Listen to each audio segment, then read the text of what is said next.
Good morning, dear students. Welcome back to the math session. Let's continue the chapter number 14, rupees and paise. Today, we are going to know about cash memo or bill. What is cash memo? When we go to the market to purchase some items like chocolate, biscuits, fruits, vegetable, shopkeeper gives us a slip, right?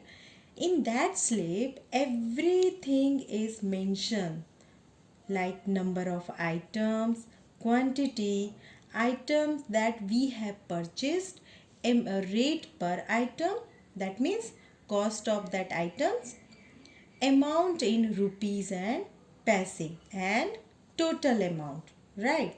So here you can see an example of cash memo. As you can see, this is the memo of Jain stores. Children, always remember the name of the shop will be in capital and bold letters. Okay. Here the shopkeeper will write the name of the customer and here will mention the date. Okay. Children, you can see over here a name of the items. Okay. I bought these items when I went to the market. So in this column we have to write name of the item. Okay. Second column shows quantity. That means how much number of item we take. Okay, suppose I take one Chyawanprash, so we will write here 1. Okay, here is the rate per item. That means what is the price of that item. So we have to write the price of only one item. And here we mention rupees and paise. Okay. So first item is Chyawanprash. So I have bought only one Chyawanprash. So first let's see the cost. Let's see the price of this Chyawan. This is the Chyawanprash and we have to see its price. So children, you can see here is mentioned 200. Are you seeing, children? Okay. So here I will write the rate of this Chyawanprash, that is 200 rupees, and one we will write under the quantity because I have taken only one Chyawanprash. Okay, let's see the next item, that is soap, bathing soap. Okay, so here look at this.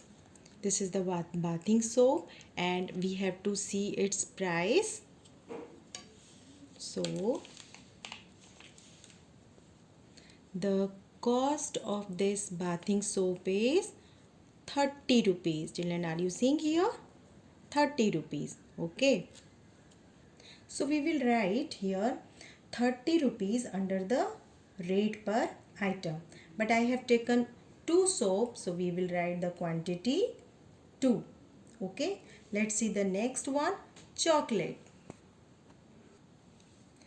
I have purchased these chocolates and let's see its price. So the price of this chocolate is 5 rupees. Okay, but I have brought 4 chocolate, 1, 2, 3 and 4. So we will write 4 under the quantity. Next item is pencil. Okay, so the cost of this pencil is 2 rupees 50 paise. So I have written here in the rate per item 2 rupees 50 paise, but I have taken 3 pencil. Okay, I have purchased 3 pencils, so we will write quantity 3. Okay, now these all item we will write in rupees and paise. So here we will write in rupees column, here is 200 rupees. Okay, so we will write here 200. So here I have written 200. the price of this soap is 30 rupees, but I have taken 2 soap, so what amount we will write here? 60 rupees. Okay, so we will multiply this number. 32s are 60, so I have written here 60. Paise not given, so here we will write 00 in the column of paise. Okay. Chocolates, the price of this chocolate is 5 rupees, but quantity is 4, so the total price of 4 chocolate is 5 fours are 20 rupees. So we will write here 20 in the column of rupees. Paise not given, so we will put here 00. Okay. Finally, the price of pencil is 2 rupees and 50 paise. But quantity is 3. That means we have to find out the price of 3 pencil. Okay, because here is given price of only 1 pencil. So total, when we multiply this both, we will get 7 rupees 50 paise. So 7 we will write in the column of rupees, and paise, 50 paise we will write in the column of paise. Okay. Now to find the total amount, we need to add this. So first we add paise. So here we will put here 0, then 5 plus 0 plus 0 plus 0 is 5. Okay.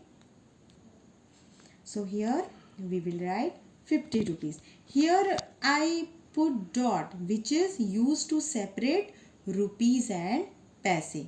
Now add rupees.